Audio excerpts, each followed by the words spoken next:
What's up, Trekkies?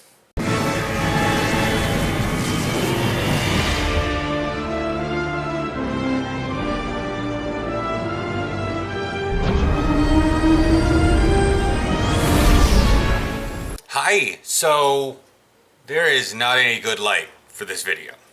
I got that one on because I forgot to turn it off, but it doesn't help this. We have so much smoke in the air from wildfires.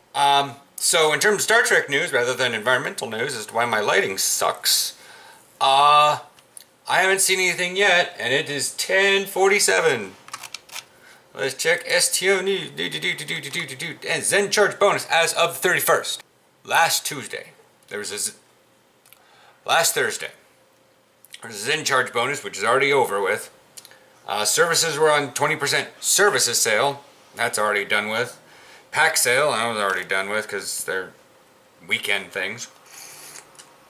Anything in the patch notes? No, nope, nothing interesting. That's it for PC. There's some stuff on console, so not what I was expecting. Click the Xbox thing. Okay, that and that and that. Okay, you guys are getting a featured episode, or got a, well, that's, the news is today, so it's probably coming in today. Or soon. Whatever. The new featured episode is Brushfire. I like it. It's decent to replay because you've got Martok. And JG Hertzler's voice is just amazing. However, if you want to play it on Elite, the space sections are pretty decent. The ground section is even tough for me. I had to go from run and spray, I guess is the term, to like Assassin's Creed Splinter Cell sort of thing. And then pull everything around the corner to set them up into the fire and all that stuff, and leave my guys around the corner so they wouldn't, like, my little cadre of stupids wouldn't run around the corner and, like, aggro everything wrong. I mean, it's nice because it's got a decent ground part, so you better kind of brush up on your ground stuff. As I have recently finished the Arena of Sampak, there are a lot of people in the random queues that need to brush up on the ground. Like, maybe you should put on something more than tier 10, but Mark 10 gear or something. I literally was having people dying constantly after round 4. And they were trying. Bless their little souls, they were trying. I could see them trying. This wasn't a wipey group. This guy was trying, but like, he was dying. He was being one-shot, and it wasn't even from lightning. I say he because the character was male, but this ground section's pretty decent. It's got a lot of Martok. If you've watched Deep Space Nine, you love Martok. If you watch Deep Space Nine and you don't love Martok, you need to rewatch Deep Space Nine and pay attention to Martok. The Sona lockbox is coming out, which will have the Sona Command Science Vessel, which is exactly what it sounds like. It's a Commander Science / Command. So if you have that sub-spec, I guess is what we're calling it, specialization, that's good. You may also want to alt-spec, or at least put someone with an intelligence, because it's got Lieutenant Universal Intelligence, Lieutenant Science, Lieutenant Engineering, and Lieutenant Commander Tactical. So it's a very offensive ship, being Commander Science, Lieutenant Commander Tactical. It's got 3 Tactical, 3 Engineering, 5 Science, and I think I went over this previously, and I put a card up there so you can watch that video. I'm not going to go over everything. But it's definitively a science vessel with its 3 different abilities. It's also got inspiration abilities. I don't even know how those work. I don't have a ship with them. I want this ship a little bit just because it's a science vessel, but the console that it has is called the Deeps and Analytics Sensor Package. All allies within the field, when activated within 3 kilometers in every direction, in a sphere, are granted increased shield penetration and armor penetration as long as they remain within the field. Meanwhile, all foes within the field have 1 beneficial effect removed every second, starting with the longest remaining duration, as well as suffering penalties to ability recharge times. How does that console not kick? Like, especially if you can get next to something that's like a big stationary ship, Voth Citadel ships, Borg cubes. Usually they don't last long enough. The hot dog ships that like to buff themselves. Especially when you know something's gonna like incredibly buff itself, and you can and you just ride out next to it, and it It sub-nukes, effectively. I mean, sub-nuke wipes all, which is good. If you're not a science officer, this thing helps wipe off buffs. The console also provides a passive boost to max aux system, control expertise, and shield hardness. Yay! And it can be equipped on any Sona ship, but only one at a time.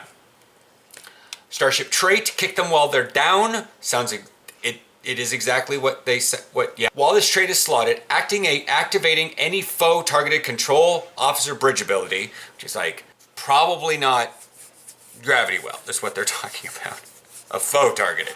So anything that would slow, anything that holds, anything that whatnot that only affects one thing. Jam targeting sensors would be roughly the same thing. Anything that blinds or confuses will grant increased crit chance for a moderate period of time. And this effect can stack several times. Like I said, I don't think it involves gravity well, because that's disgusting. Next in the box, the next down, not the ultra super ship, but the next ship down, the other tier 6 ship, is the Sona Intel Battlecruiser. So the Sona Intel Battlecruiser, if you watched Insurrection, is the long, skinny ones, whereas the Science Command Cruiser is kind of a fat one. It's got Commander Engineering / Intelligence, Lieutenant Universal / Command, and Lieutenant Commander Tactical. Plus 10 weapons, plus 5 shields, plus 5 engines. Cool. Activate sensor arrays, so it's definitely an intelligence ship. It just happens to kind of be an engineering intelligence ship. It is a battle cruiser, however. Can equip dual cannons, 5 weapons in the front, 3 in the back. Cruiser commands, movement, shields, and weapons, no taunting. Subspace barrier agitator. This console, and you're going to see this in the mission in the space section, because the other Sona ships have the ability. This console is the subspace barrier agitator. Building from their knowledge of dangerous subspace weaponry, the Sona developed a specialized piece of deflector technology capable of analyzing localized space near an enemy and finding weak points in the barrier between normal space and subspace. Then, using automated quantum drilling drones, these weak points are violently torn open to create volatile anomalies that will seek out enemies and damage them while draining their subsystem power. This is the little waves that you'll see. They move really slow and you kind of pull them through space. We're pulling like a zipper through space. Console is maximum shield system subpower, drain expertise, and shield capacity. The Starship trait, subspatial warheads. While it's slotted, high-yield torpedoes and transport warhead, which is an intelligence thing, will cause an isolytic tear to form near the damaged target. The anomaly will chase down the nearest foe. Never mind, that's what that is.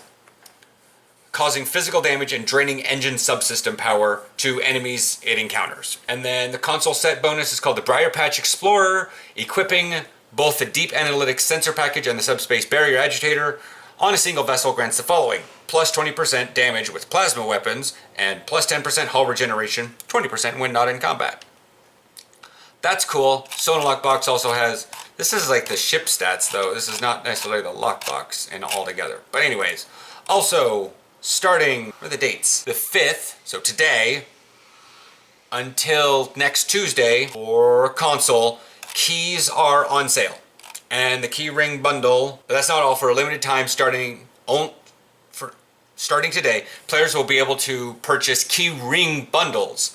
Includes 20 master keys used to open any lockbox at the price of $22.50. That's cheap-ish. It allows you to buy a lot at once. As an additional special promotion offer, when purchasing this bundle, every pack also includes a single Ultimate Tech upgrade. Applying this item to any upgradable piece of equipment will immediately make its mark and quality maximum. Typically 14 gold or epic, whatever they want to call it, with 0 dilithium cost.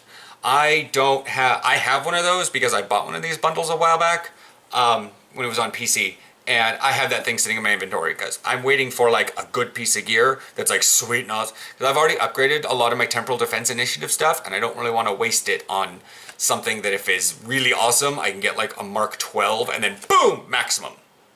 That's that, rather than work on like a Mark 13 halfway through its TP or whatever. So that's that for all the news. I hope to catch you guys next week. I'm surprised that PC doesn't have anything out, considering next week we get the Jordy episode. But we'll be talking about that one. There will be no spoilers on that because I will most likely record before I play it. But I will talk about the blog post and anything that has to do with that. Okay, talk to you later. Bye.